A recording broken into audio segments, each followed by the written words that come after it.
What's up YouTube? My name is Amisbro. For this video we are going to be doing a first impressions video, and we're going to be taking a look at Season 2 of Kyutai Earth Defense Club. The proper name, or English name we're going to use, is Kyutai Earth Defense Club Love. Yes, love twice. This is the second season, and if you'll remember, this was a show we didn't know if it was going to get a second season, because a lot of people probably thought they told the story they needed to tell last time. Well, apparently the demand was such that they got a second season. But how does it stack up to Season 1? Quick refresher for those who didn't get to see Season 1. The show revolves around 5 young men who go to a school called Banan Academy. Okay? It is an all-boys school, for the most part. And they are students who, let's just say they're very affluent, because this is pretty much like, you know, the places where rich boys go to hang out, go learn, and also pretty much brag about how much money they've got. Just being factual here, kids. Anywho, the story does revolve around 5 in particular, and their names were Yumoto Hakone, if I mispronounced that, I do apologize, and Yofun, Atsushi Kanagawa, Io Ryo, Naruko, and Ryu Zhao. Arguably my favorite. Actually, my favorite is Ain's, but that's a whole other story. The idea was that, you know, they were going there and they hung out in this room, which they mockingly called the Earth Defense Club. I say mockingly because there was no Earth Defense Club, technically, at that point in time. Well, there was a student council. The student council is run excuse me, by Kenshiro Kusatsu. He is the president. Arma Ibushi is the vice president, and the treasurer is Akoya Gero.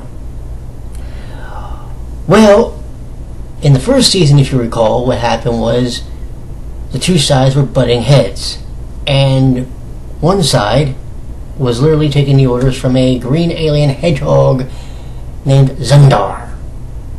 Yes. And if you thought that was absurd, what ended up happening was we met a pink fluffy creature called Wombat, who recruited the 5 young men I mentioned earlier to become battle lovers to take on Zundar and the student council. Now, when they became battle lovers, they adopted different colors. I'll give you an example, or I'll just run them off for you real quick, rather. Yumoto was scarlet, Ain was cerulean, which is blue, Atsushi is epinard, that's green, Io is sulfur, and Ryu is Vesta. Vesta is kind of like a pink, and sulfur is orange, and epinard is green, as I mentioned. So each one of these guys had their own attacks, and of course at first they had to try and get into the idea of wanting to be the battle lovers, and even over the course of the 12 episodes, I think well, at least Ain was one of the more resisting characters. But what you found out was, over time, they grew into the role, and they were really able to fend off against the student council.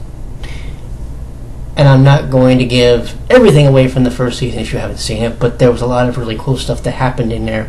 There was the traditional Monster of the Week formula that they threw in, but you kind of expected that because it is a magical boy anime. So now we get to Season 2.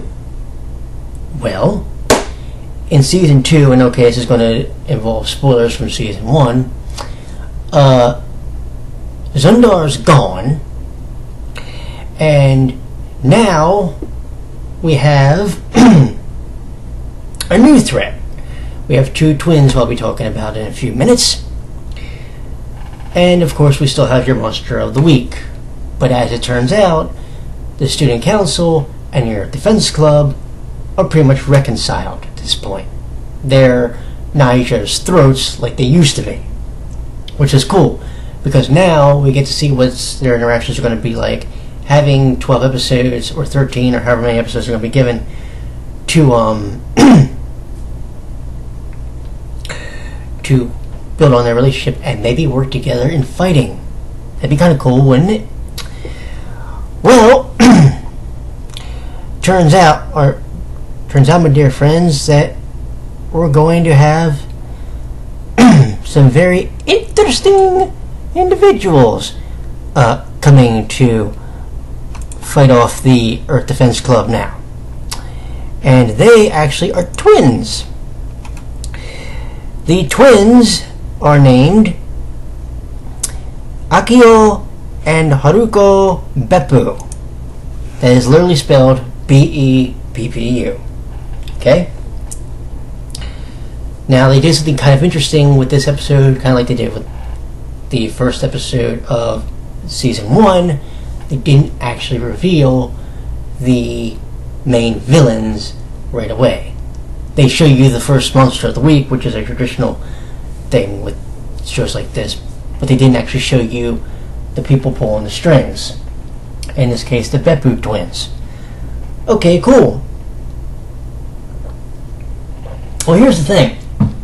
We know that one of the things, and I will probably put in down below, by the way, in the description, the review for Season 1, but we know that one of the things that made Season 1 so fucking special was it was side-splitting humor for 20 plus minutes for 12 weeks. We know that. Okay, cool. Could you keep that? Could you keep that lightheartedness? Could you keep that fun in the first episode? Because the first episode is going to set the tone for the remainder of the season. And that's something that when we do these first impressions, you have to remember. We're doing how we feel right now, and when we come back and do this review at the end of the summer, we're going to be comparing the two and seeing, did it hold our interest or did it improve itself? I am pleased to report to you that the studio behind this season, and I will tell you that the first season was not obviously the group that did this season.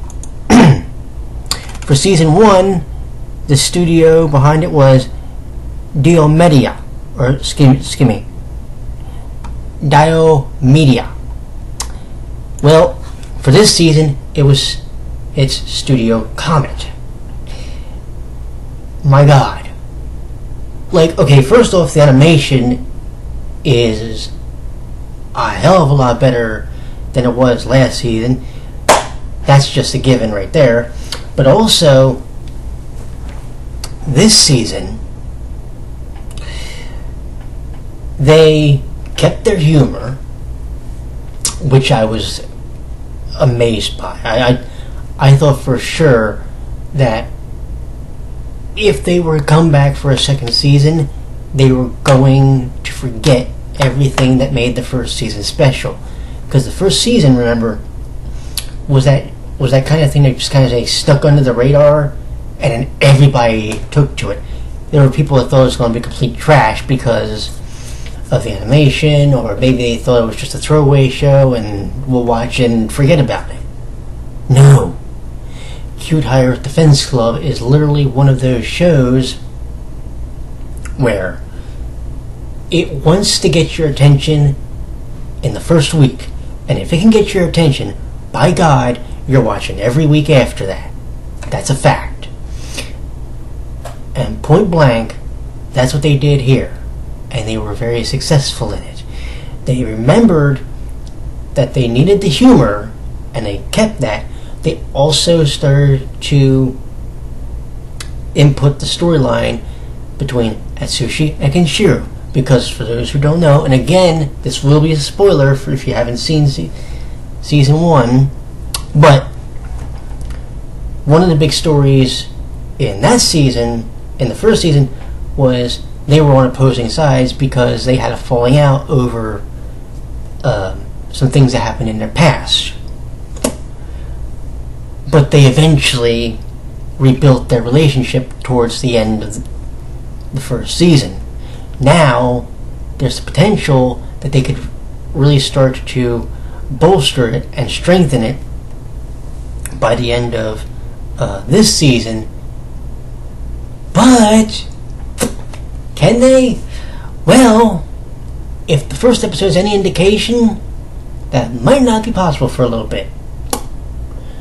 I'll let you watch the episode and find out why, though. The first episode, of course, shows us that there is a great emphasis on the animation upgrade from Studio Comet. The voice acting is still superior. It is still really, really good.